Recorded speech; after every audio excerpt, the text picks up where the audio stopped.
Hello and welcome to an Infinity the Game Battle Report. Today we're playing JSA Shindebutai versus Tohaa, and the scenario is Critical Intervention. Now, Shindebutai are a faction I knew I wanted to jump into and spend some time with post-CanCon, and this is a slight iteration on the list I posted in my 4 lists I'm excited for after CanCon video.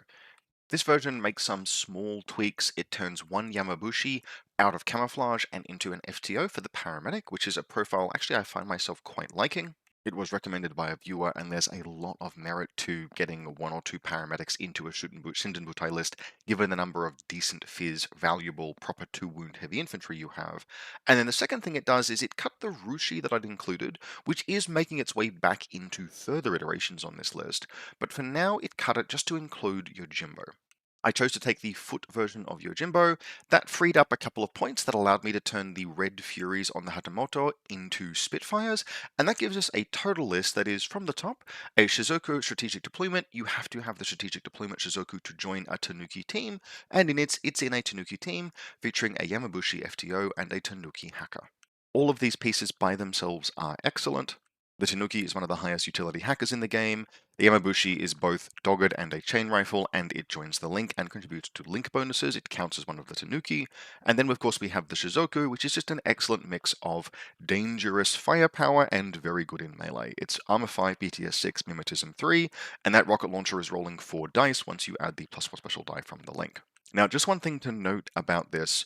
One of the things that was suggested to me when I posted this list as part of the 4 lists video is that you could combine the Shizuku strategic deployment with the Yamabushi's native forward deployment +4 to get forward deployment +8. I don't believe that's actually the case, and we didn't play it that way this game. Strategic deployment says that if a scenario special rule, something to that effect, gives you a bonus to your forward deployment, then that stacks and can increase your forward deployment up to 8, but the Yamabushi's native forward deployment +4 isn't a scenario special rule. It doesn't meet the qualifiers. So effectively, you're kind of wasting, quote unquote, strategic deployment on the Yamabushi, but that's not enormously concerning. We then have, and this is really the raison d'etre for this list, we have 2 Hatamoto, 1 lieutenant, 1 NCO, both with Spitfires. We've got 2 lieutenant orders. Each of these Hatamoto can spend those orders in addition to all of the orders from the primary combat group. Hatamoto are both serviceable gunfighters with mimetism and nanoscreens, and then high burst weapons, and because they have nanoscreens and mimetism, they're able to just walk in straight lines into melee, using Spitfires almost as kind of a gap closing tool, fire off 4 dice, and even if you don't win the face-to-face roll or don't do damage with the face-to-face roll, you're probably 6 inches closer to your opponent. These were definitely the stars of the list, and we'll actually talk a little bit at the end of the video about how I might change this and what the next version might look like. We've then got one of 2 Kyojin killers. There's another one in the second combat group. At 15 points, these things are effectively just slightly more optimized Beast Hunter profiles, but a slightly more optimized Beast Hunter is good. They do contribute to a weakness that this version of the list has, however, which is that it's got a lot of irregular orders, which is going to be further stressed by the scenario, which we'll talk about when we get into the first round. We've then got a flash pulse bot and a baggage bot. You can only have one of each of these in Shindenbutai, and you definitely need the baggage bot in this list. There's lots of things to reload. In Combat Group 2, we then got a missile bot. It's very easy to afford in Shindenbutai when you're running the Hatamoto, because this Spitfire doesn't cost 1.5 SWC, it gives you 1 SWC instead. The more I tinker with Shindenbutai lists, the more I think there might actually be an entire archetype that you can build around the Hatamoto, just having so many gun, because no matter what I've done with lists that are led by this Hatamoto lieutenant, I haven't been able to spend all 7 SWC that I have. So 16 points for the Uran Ibot, no problem at all, and a very easy include when you've got these Tanuki. We then have the second Kyojin killer, a Monstrucker. The Monstrucker is a little bit of a legacy of the first version of the list, but what I wanted to do in scenarios like Critical Intervention was use drop bears to secure space. It's probably going to end up getting cut, mostly because it's irregular and there's too many irregulars in this list. We're sitting at a full 4 irregulars, the 4th of which is Yojimbo. Previous version had 3, future versions will have less, but I really liked Yojimbo in this list. Given a choice, in a vacuum, the 20-point profile on the bike is probably better. The only notable downside that you suffer is, of course, he's on that big fat base. What you lose by changing to infantry size and being able to go prone and having more deployment flexibility is mimetism and going from limited cover to no cover, and of course the 8-4 move goes down to 6-2 move. Those are all significant downgrades for just 1 point of difference, but In this list, I didn't want him yeeting off into the sunset. I actually wanted him to play a little bit more of a support role, to be around throwing out crazy koalas round on round, and so I was kind of happy to have him on the infantry size, and it would actually end up being a really, really big deal because of how this scenario plays and the defensive onus you have to bear as the second player just to get through that first turn, which he really enabled. Finally, we then have a two-person Tanuki team consisting of a chain of command and a hacker. This is just a utility duo. The chain of command is, I'm not going to say essential, but it's very useful when you're potentially planning to yeet your lieutenant off into the sunset. And it's only 18 points, and it gives duo bonuses to the Disco Ball Pitcher Hacker hacking device. So overall, a fair bit of utility.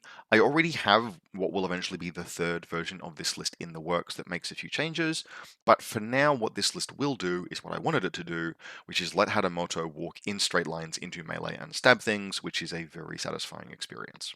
Today we're playing against one of my local Tohaa regulars, Ed, and he's having an attempt at critical intervention for the first time, just the same as me, with a relatively well-rounded Tohaa list. There is one interesting little innovation in here that he's made as a concession towards emergent metagame things that he has noticed, and that's the removal of his usual beloved Greif in exchange for a Khitan Imposter. Now, this Khitan, if you had some more points, you could make it into Jan Star.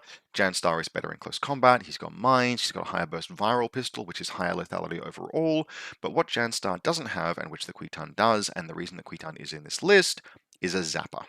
When you have locals in your metagame who are doing things like running Saladin with 2 vehicles, or any of a number of high-quality tactical armored gears, or in fact any flyers whatsoever, being able to just put a zapper down in your opponent's deployment zone and on the first order of the game make a surprise zapper attack. Realistically, what you do is you deploy and then you go discover as the first short skill, force your opponent to react, and if they dodge, maybe you combi rifle them. But either way, having that zapper threat is a response by Ed to the threat of vehicles and good quality lieutenants. And even just as we saw in this game, I'm running 3 super premium heavy infantry. A zapper is excellent. Otherwise, this is just a well-rounded Tohaa list. Liberto, Diplomatic Delegate, those are our only irregulars in here, and both of them are very high value. Sukur K1 Sniper Rifle, Keota Chain of Command, 2 mates, 2 bombs. The mates will go on these Sukoils with guns, the bombs will go wherever they're useful. One of those bombs will end up on the Sukoil HMG, the other will end up on a Sukoil, there's a Sukoil K1 combi hanging around. So you've got a Sukoil and Kriegel and Kamel Paramedic, a Sukoil Forward Observer and Kriegel. So the thing about these two is Kriegel's firstly, just in addition to being excellent, building a really nice fort kick-ass, they have Fairway Tactics Mirror Ball, which is basically just an even better version of Smoke, because it's smoke that you can put down in zone of control. 2 dice on 13s is nice and reliable, and being able to just put that smoke anywhere that you want allows you to do things like move in straight lines comfortably towards objective, just laying down smoke as you're going. Sukoil Lieutenant is a good quality redundant specialist. It duos nicely with the Kriegel, and it can, if it needs to, break out of this fire team in order to go and spend their lieutenant order. We then have a tack wheel chain of command with viral combi. This is a little bit of an experiment that Ed is running. I personally don't like this. He's run this a couple of times now. I've played against it plenty. The cost of a viral combi rifle compared to a regular combi is a bit too high for me. It costs you something like 6 points to upgrade this model to have the viral combi, and I actually am coming around to viral weapons in N5 being totally fine. Yes, they have a more limited use case because they just do one single BTS hit against models that have structure. That's not the end of the world. You can still fight things with them. It's the cost here that is the issue. 40 points is really damn expensive. It will be duoed with a McCall. As a duo, I like this. I would just like almost any other gun on the tack wheel, frankly. You could go as far as cutting the mine off of the Libertos and then giving it a Spitfire, and I would almost prefer that. You have the SWC for that. Finally, we have 2 Chaksa. Those Chaksa are just reloads. You have 2 of them, they're 10-point regular orders, and one of them will be around somewhere to enable the tack wheel to reload in order to reload its end game, which is a very dangerous Fairware. Overall, this list is pursuing Tohaa's strengths.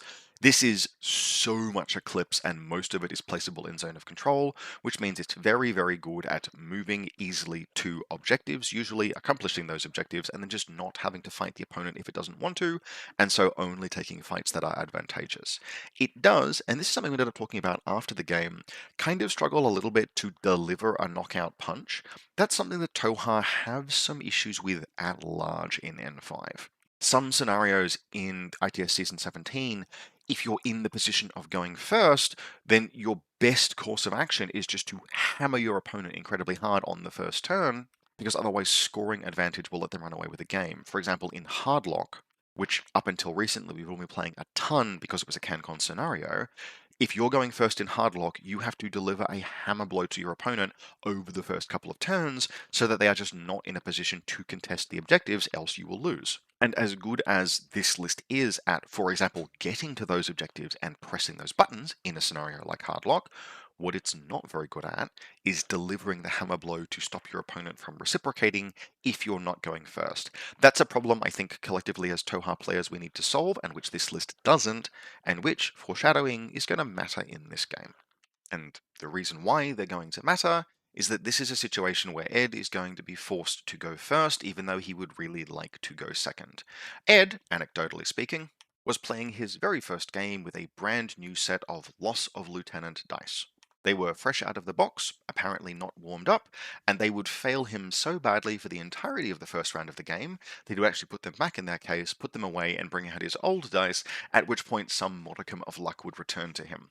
Now, we can't be sure from a scientific perspective whether the dice were cursed, performed poorly because of their branding, or simply needed to warm up and get to know him, but I can tell you he failed most of the dice rolls he attempted to make for the entirety of the first turn of the game, starting with the Lieutenant order. I won that roll, and I elected to deploy second on the right side of the table, which left Ed in the unenviable position against a faction like Shindebutai that can deliver a bit of a hammer blow going first if you give it the opportunity. He had to decide if he was willing to hard go second, and he wasn't, which was sensible. History at this point is replete with examples of people who have attempted to let me go first after deploying second. It has never proven a good idea, and it would not have proven a good idea in this game. So Ed is deploying first and going first on the left side of the table, and we are playing critical intervention. Prior to deployment, I make the decision to spend a command token to activate the defenses inside the room, which means that these two turrets will be active at the beginning of the game. For my money, that's probably the preferred option for me most of the time. You can alternatively spend a command token to deploy, I think it's 65 points worth of stuff in the room.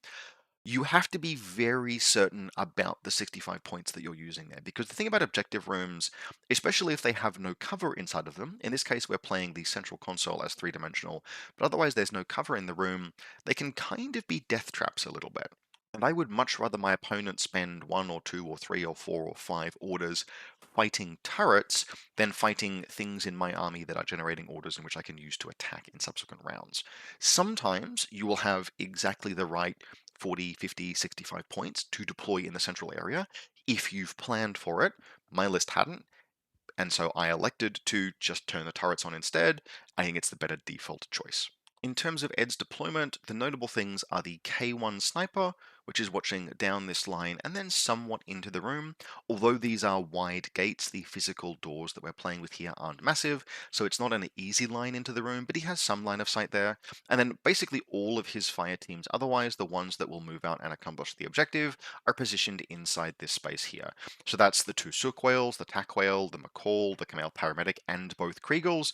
Ed does not enormously fear me attacking because I'm going to be focused on defending and reclaiming the room and stopping him from securing the space because of how the scoring in this scenario works. He is concerned himself with getting into this room and accomplishing his objectives.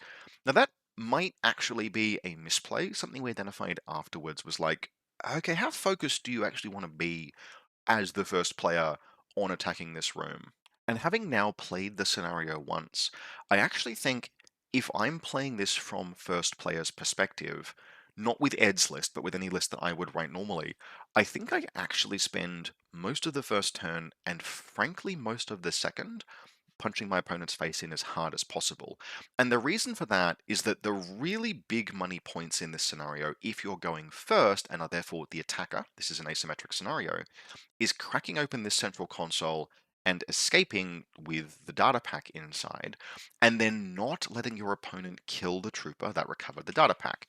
The data pack can't change hands, and once that trooper dies, it's gone, and you lose the extra points you'd get from holding it. And so I actually think you want to give your opponent as narrow a window as possible with as few remaining resources as possible to dive and kill that trooper. I think actually as the first player, you want to at some point press this button to deactivate the security on the central console so that you don't have the big penalty to open it. And then potentially as late as the very last turn, only then grab the objective and abscond with it to limit the amount of time your opponent has to retaliate against that trooper. Now, you are walking a bit as a bit of a razor's edge if you do that, reason being your own resources are likely to atrophy over the course of the game and you may not be able to actually escape properly, but I think that's how I would now approach it, having played this scenario once. Ed, however, is playing Tohaa, and he's only really built the Khitan into his list as a first turn attack element, and so he doesn't really have the option to dive my deployment zone and attack me. All of his pieces, he has lots of ability to generate smoke, but that costs orders. Everything else otherwise is moving 4/4 speed. There's only 9 regular orders plus the LT order in the first group, and I strip orders from that group. He can't deliver a hammer blow on me on the first turn, so he has to play aggressively to the scenario. In terms of my deployment, we've got some camouflage markers hanging out outside the deployment zone. These two must be Yamabushi, and indeed both of them are, because they're the only things that can be that kind of camouflage marker in my list that are forward deployed. The baggage bot is on the roof, spreading its aura of baggage as far as it can. And then we've got Tanuki teams scattered about. The Shizoku Yamabushi Tanuki team is up in this space here. The camouflage Yamabushi is behind this tree, watching down into the objective room. It will do nothing the entire game, and I'm beginning to come to the conclusion that as much as I like on paper the Yamabushi camouflage profile, they just never do anything, so I should probably trade it out. And then over here we have the Monstrucker with drop bears, and then the utility Tanuki duo here and here, ready for this one with the pitcher and hacker to stand up and throw out pitches or disco balls if it needs to. The missile bot is on ground level here, and then we've got the two Hatamoto Imperial Guard. This one is the NCO, this one is the lieutenant, doesn't really matter terribly much.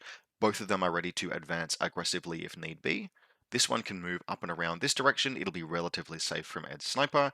This one can move up through the this building here if it needs to, at which point it will only engage the sniper once at least both of them are in good range. Ed's reserve drop is the Quitarm Imposter coming down here. Now, this deploys, and I go, aha, you're up to your old tricks again. That's a Greif operator. Happily, I'm prepared for this. Now, it wasn't a Greif operator, but happily I was prepared for it, because my reserve drop was Yojimbo. And this was the moment in which not taking the bike profile was a really big deal, because there was by no means certainty that I could deploy a large base in this space. In fact, I probably couldn't have, and if I had, it may not have been able to get down. I would have locked him in that position probably for the entire game. Whereas Foot Yojimbo is very easy to reserve drop. And he's a mine layer, and he deploys his little friend down here, effectively doing the classic mine layer trick of pinching off any lines of advance that an imposter model might have, an impersonator might have. Basically, it was impossible for the Quitarn to move around. There was no gap through between the wall and the Crazy Koala and Yojimbo, which meant that it was stuck where it was and I had a response no matter what happened. Now, that was all well and good until Ed began asking awkward questions about template placement, and I went, what are you talking about? The Greif doesn't have a template. And he's like, yeah, I know, but if I had a template, I could place it like this, right? I'm like, what are you, what? However, none of that actually ended up coming to pass because of the position Ed was in with respect to the scenario. Ed needed to move in, smash and grab, and retreat with the objective purely because of how his list was oriented. He can build a very strong defense. He can place mines, he's got flamethrowers, he's got all of the Tohaa defensive ferroware tools, but he can't launch an attack aggressively. Because of that, his victory condition was to, from the first turn, go after the data pack and then kind of try and secure it for the rest of the game. And as we discussed, that's probably the hard way to play this scenario. And it gets harder when you're using brand new Loss of Lieutenant dice and they refuse to cooperate. He begins by using the Libertos to attempt to clear the room, and it basically struggles to do so. It attempts to fight both of these two turrets, and while it doesn't die, it only puts one turret down, and that consumes all of its orders. Doesn't trigger Frenzy, because Frenzy only triggers by damaging enemy troopers, not a material like turrets. But because of the mission focus he has to adopt, all of those orders kind of get sucked out by the Libertos and therefore aren't spent on the Quitan. He basically is like, the Quitan is your problem now, Rob, and you can deal with it. I will think about how my templates will go down later on when you choose to reveal it. He then moves his primary team forward, and this is a play that is really only being made practical in terms of order count. He's got 7 orders to spend because I've stripped orders from group 1. It's being made practical only by the tactical support option that he rolled, which is the one that allows one specialist nominated by him at the beginning of the game to reroll failed rolls. And he's chosen his chain of command, which is willpower 14. It can reroll all failed scenario rolls. And so his plan is to ignore this side console, move in under Eclipse. He has to use Eclipse now because he has failed to kill the turrets. He's going to move in and just open this, just raw dog it. He's just going to roll 2 dice on 8s, effectively a rerollable 8, and that's a pretty good chance of getting that in, say, 1 or 2 orders. It's about it's about 2 in 3 chance of opening it each order even through the negative, and then just run and establish defenses. The Lobotos attempts to clear the room first, because if he does that, he won't need to lay his smoke as likely, and he will have as much chance as he can to open this and then get clear. The Lobotos fails, so he has to lay smoke anyway. Moves up, lays smoke, and then fails multiple rolls to open the console. If the Lobotos had cleared the room successfully, he might have had more chances to do it, or failing that, he might have forced one of my Tanuki killers, Kyojin killers to make a dodge around, at which point he can lay down smoke there, deal with it, whatever, etc. But ultimately, because there have been so many failed rolls, there's even been at least 1 failed smoke roll, 2 dice on 14s, his dice crap out and he makes basically no progress. And that means his first turn has consisted primarily of killing a turret and then forward positioning a bunch of pieces. As I roll into my first turn, that puts me at a really good position. Now, he's not hugely overextended, but there is one very important thing that he's got going on here, which is that he has left his chain of command Takwheel officer in this position here. Now, anything that's coming up through the objective room, it will potentially be able to respond to with endgame. There's also at least 1 symbio bomb on this Sukwhale chain of Sukwhale HMG commando that's potentially protecting it as well. But the chain of command model is still very important because it's a specialist that can, or at least should be able to, easily open the central console. And if I can kill it, and then potentially kill other specialists, I can theoretically pursue a win condition where I actually stop him from opening this central data console, which is something most of the time you shouldn't be able to do in this scenario. To begin with, though, we need to deal with this little friend over here. And so we start by having Yojimbo spend his irregular order to discover, at which point Ed reveals not to be a Greif, which I was totally fine with. Had that been a Greif, Yojimbo is in no danger whatsoever. A Greif can't crit Yojimbo to death because he's got crit immunity, which means I'm always okay to then walk into close combat. But instead, a Quitan reveals, and Ed goes, yeah, this is why I was trying to get the template down. He can't quite place the template in position where it will hit both Yojimbo and the Shizoku unit over here. If I had had Yojimbo in the position of the Crazy Koala, he absolutely would have been able to. So instead, he fires his viral pistol. And Yojimbo's not shock immune. So I actually have to face him with my pistol just because it gives me the best chance of winning the roll. And Yojimbo actually wins that face-to-face roll, inflicts 2 hits with the pistol, and the Crazy Koala goes off. And between those 3 hits, the Quitan goes down, not dead, but down, which is going to be relevant. Now, from there, we basically put our foot on the gas with this Hadamoto over here. He moves up and around in this direction, and then I swap to Combat Group 2, activate this Tanuki, strafe around here, and after a couple of failed attempts, get a disco ball down there. That's part of how I want this list to work. I want to be able to use visibility control from Combat Group 2 to assist straight line movements with Combat Group 1, and it works a charm here. Now, it does take me a couple of goes, and at that point I begin to recognize one of the weaknesses of this list, and this iteration in particular, is that I'm very loaded up with irregular troopers. And that's kind of an issue because some of them can use their orders very productively, but not all of them can.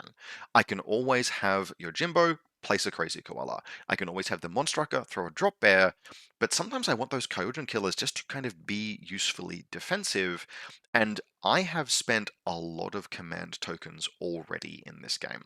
I have spent 1 to strip an order from my opponent, and I have spent 1 to activate the central room's defenses, and I've spent 1 for Speedball, which means that I begin the game with a single command token. And when you have 4 irregulars in a list, that's That's rough. Like, that's really tricky because there's a big difference between spending even your second last command token and your last command token. You just never know when you might need that damn thing. And so I'm having to consistently spend all of my irregular models or to sometimes leave them unspent just because I don't have the command tokens to convert them from irregular to regular. And yes, that's being exacerbated by this specific scenario. Only in this scenario can you start as the second player with so few command tokens to begin with, but it happened and I did, and I'm like, okay, that's actually a pressure. That's going to leave me in a situation where I can do less than I would like to with this Tanuki team because they've got so many irregulars in their combat group, but at least after a couple of attempts I do get the disco down, and that means the Hadamoto runs in a straight line. He moves, he dodges the mine, fails the dodge, unfortunately, but does succeed. He does spang the armor roll, so he's fine. Nano screen is excellent. And then into close combat with the tack wheel officer. Now, when I move into CC with the tack wheel officer, I cop an eraser from the Sookwell HMG, and my plan is that that's fine, and if I get isolated, I get isolated, because my goal is to just kill the tack wheel in one go, and I kill the tack wheel in one go, because I'm that good in melee, because this is a JSA Shindebutai heavy infantry. As it happens, I also spang the eraser. I don't get isolated, but I do get dodged into melee with by the McCall. I'm actually pretty comfortable at that point just leaving the Hadamoto there. The Hadamoto can absolutely kill a McCall in close combat. Like, that is not a close engagement. The McCall does his best, but the McCall is on 1 dice 23s, and the Hadamoto is on 2 dice 26s.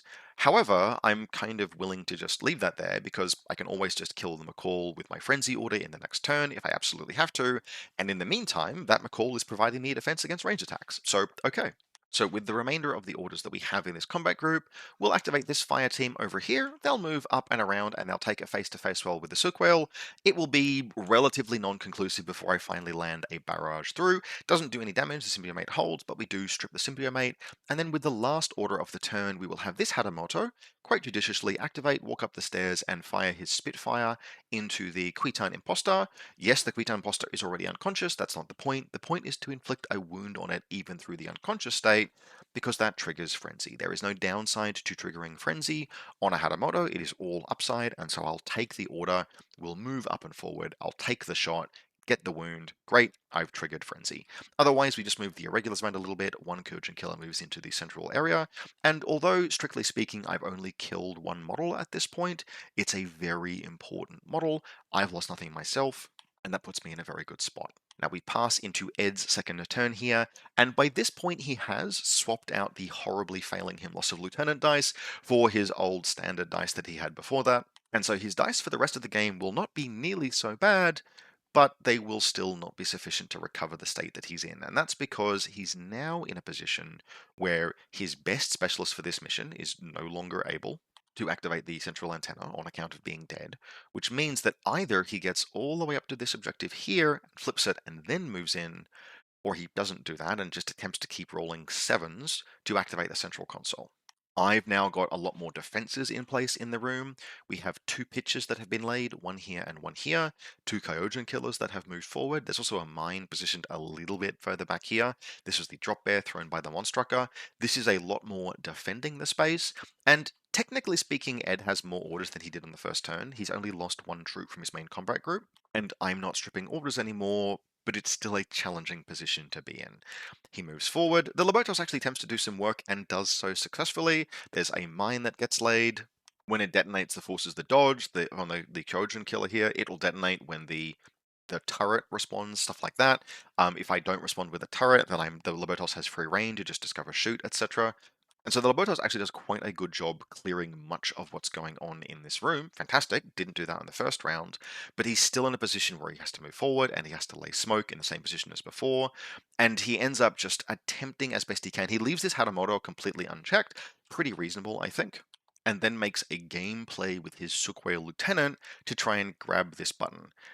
Ultimately, he is not able to do so. Multiple attempts fail. He'll end up bringing the Sookwell Lieutenant around to here just to try and hang out and hide behind this console because we're playing this as three-dimensional, but ultimately that is a second turn. Only has a couple of orders to actually attempt to crack the box, but a couple of orders do not succeed in him getting it, and he makes the decision sufficient time in the turn that he basically makes the same call that I was talking about at the beginning of the game, where if he had cracked it open late into the turn, he wasn't getting away. And so he makes the call after a couple of orders of failing to be like, nope, at this point, if I fail again, or even if I succeed at this point, I won't get far enough back to be safe. And as soon as he crosses over that threshold where he can't escape to safety if he opens the box, he calls off that particular maneuver and he brings the Sook Whale around here instead. Now, this hasn't been a completely non-productive turn because he's taken down both Kyojin killers. One is unconscious, one is dead. And he hasn't lost anything in the process of doing that, but he still hasn't opened the central console. And so as we pass into my second turn, I find myself in a position of being able to continue to make the same play that I made last turn, which is to continue attempting to shave away his specialists so that he just doesn't have a line on that console. And this is where we run into one of the big differences between usually your first turn and your second turn as a double Haramoto Shindebutai list, which is that even in the first turn of a Shindebutai list, you've got some good straight line movement and your NCO orders, but the Haramoto still have to get all the way across the table from your deployment zone. There are limitations on them. However, your second turn as Shindenbutai is usually going to see one or both of two things having occurred. The first of those is that you've just staged the Hatamoto somewhere further forward, which means they have less ground to cover. In this case, we've had this Hatamoto here move forward, and we've had this Hatamoto here move all the way forward and get a kill. They're in position to do things much more immediately. The second thing is that you may have triggered one or both of their frenzies, which on a Hatamoto is very close to a free additional order. And that means in this case, on my second turn, even though I am technically down one irregular order because the Kyojin killer in that combat group is dead, I still have all of my other orders, and I have all of these impetuous orders now as well, which are on very high quality models. And so I take those impetuous orders and I feel like I'm just flush with orders this turn. And if I hadn't made the mistake of trying to fight a K1 sniper with the Shizoku unit, I might have had even more orders. But what actually happened is that Shizoku unit attempted to fight the K1 Sukwale and just whiffed it multiple times in a row, in the end actually taking a wound and me being like, all right, we're done with this, we're not taking this fight this way anymore. And I have some thoughts about adjusting the list to remove the Shizuku as a result, not because it's bad, it's not, it's a very good piece, particularly for the cost, but if we look at the composition of this list overall, I am not hurting for Ballistic Skill 13, Burst 4, Mimetism Gunfighters. I have two of them in the form of the Hatamoto. I want a different kind of firepower to solve problems that the Hatamoto can't necessarily. Now, had the Shizuko gotten reasonably lucky, and it was 4 dice 10s versus 2 dice 10s, it's not a bad gunfight, then that heavy rocket launcher might have burned that Sukwale commando to the ground. But alternatively, if I had a model like, for example, the heavy machine gun Tanuki with an MSV2, I go from having a mediocre gunfight to one that is very clean and very able to put the Sukwale down, if not down, then dropping its head really, really quickly. And so actually, I think I kind of want to do that. As much as on rate, the Tanuki MSV2 HMG is fine, in terms of what it does in this list, particularly with Yojimbo backing it up, I think is probably really valuable. So that's a future change. So we do waste a few orders faffing around trying to fight the Sukwale, but not a huge deal. Flipping over to Combat Group 2, let's spend a few orders on missiles. Been a while since I played with a guided missile remote, but the old practice of laying down pitches to reactive turn spotlight your opponent to then active turn missile continues to be very valuable, and the missile lands firstly on this Sukwale and kills it, and then secondly on this Libertos and kills it. I think it takes 3 orders to kill the 2 of them, which are all of the regulars in that combat group, but those are 2 very important kills. The Libertos, because killing it is always useful, and the Sukwale, because it's one of the remaining specialists in Ed's lists. I have taken an impetuous order with this Hatamoto, who has predictably downed the McCall and then done nothing else. He's chill where he is, and the remainder of my orders will be spent re-establishing defenses as best I can in this central area. I will get a Medidart down onto this Kyojin killer and getting it standing up, and then the other Hatamoto Imperial Guard will move up and around to here, and it will start taking a gunfight against the Sukwale, and it will eventually, I believe, do a wound to it and force the Sukwale down.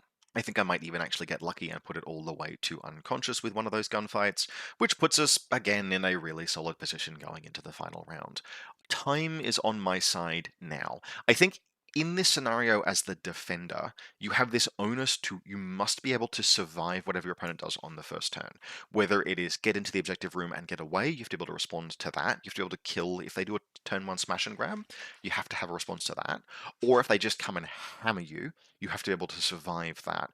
But provided you can do those things as the defender in this scenario, you tend to have, I think, multiple paths to victory. In this game, Ed is forced to attack into the central area, and I'm able to shave and shave and shave away troops that he's layering in while killing his specialists time after time. But I think equally in other games, you'll be able to deliver a decisive counterattack or go after and scalpel out whatever your opponent is using to take the data pack.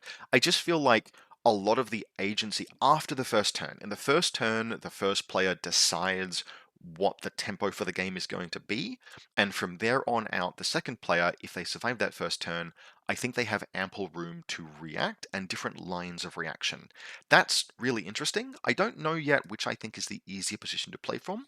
Probably list dependent, but I do feel like slightly more agency rests with the second player over the course of the game, provided they can survive that first turn. And survive that first turn I have, Ed goes into his final round with basically one line of play at this point. That is to clear the room a final time, which I believe he does, get down smoke, run in with the paramedic, and just have that last specialist attempt to extract the button. Under ideal circumstances, I mean, there is a reason the paramedic was the last thing to try, because of all of the specialists Ed has, it is the least likely to survive what's coming back at it if it opens the box, but he has to at least give it a go. What's going to happen is that he is going to successfully kill this Kyojin killer and then move in, and he will actually succeed on opening the console finally with the paramedic, but as that happens, the Hatamoto is going to start dodging. Now, what he's able to do is to effectively block the Hatamoto with the Sook Whale and then escape with the paramedic. The Sook Whale is going to pay for that with its life, but the paramedic will get clear. And that is going to take basically the entirety of Ed's turn. And as we flick over into the final round, we can see the unenviable position where we have a Kriegel agent here trying to defend this paramedic that is out in the open, and all it's going to take is for this Hatamoto Imperial Guard here to impetuous up and around, take the Spitfire shot, and put the paramedic down. That kills the model holding the data pack. We are also already dominating the central objective room because the Hatamoto is already in this zone by itself. All I have to do at that point is spend one more order and have this Hatamoto over here make a willpower roll against an enemy trooper completely in their half of the table and complete the Vigilance classified objective. Now, that's not a clean sweep win, but it's as close to a clean sweep win as you can get if your opponent manages to crack the central console. Ed did manage to do that, but that's all he was able to accomplish this game after some absolutely rough dice on the first turn. Now, if we wind back the clock a little bit and imagine what things would have been like if he wasn't rolling loss of lieutenant dice for the first round of the game, he actually had a very good chance of getting the central console without ever activating the side console and escaping and building Fort Kickass. This Shindebutai list is as bad a good a list as I could ask for, though, to attacking back into that Fort Kickass. It's got the tools that are very useful against Tohaa. It's got guided missiles and very good quality pitches, which fantastic. And Hatamoto Imperial Guard are good at making different kinds of attacks, both ranged and in melee, against defensive positions. Now, they're not perfect for the role. Hatamoto Imperial Guard don't want to be walking into particularly Kriegel Agent zone of control, because Kriegel Agents ignore stealth and have endgame, which can just stall the Hatamoto out there. So you do need to be very judicious, but for all that the Hatamoto can't necessarily punch all the way into a Kriegel agent defense, they can strafe with their Spitfires, and missiles, if nothing else, give me a strong out. I think there was almost a line of play where Ed's first turn might have been to go after the missile bot, but I had Speedball for a reason. I expected the missile bot to be quite important to my game plan, and about 80% of the reason why I chose to spend my third command token on a Speedball was in order to recover the missile I bought if it went down. So overall, dice definitely gave me a leg up, particularly in the critical first turn of this game, and I was able to translate that into a fairly clean game plan. But I think the list was reasonably set up to execute on that game plan once I arrived at it. I didn't love the Shizuku unit. I think they're good. I just don't know if they're necessary in a list that is also running 2 Hatamoto. So I think I'm going to try for a list that gets, if I cut the Shizuku unit and I tinker some things around, I turn the second Yamabushi back into are non-camouflage paramedics. I have 2 paramedic Yamabushi.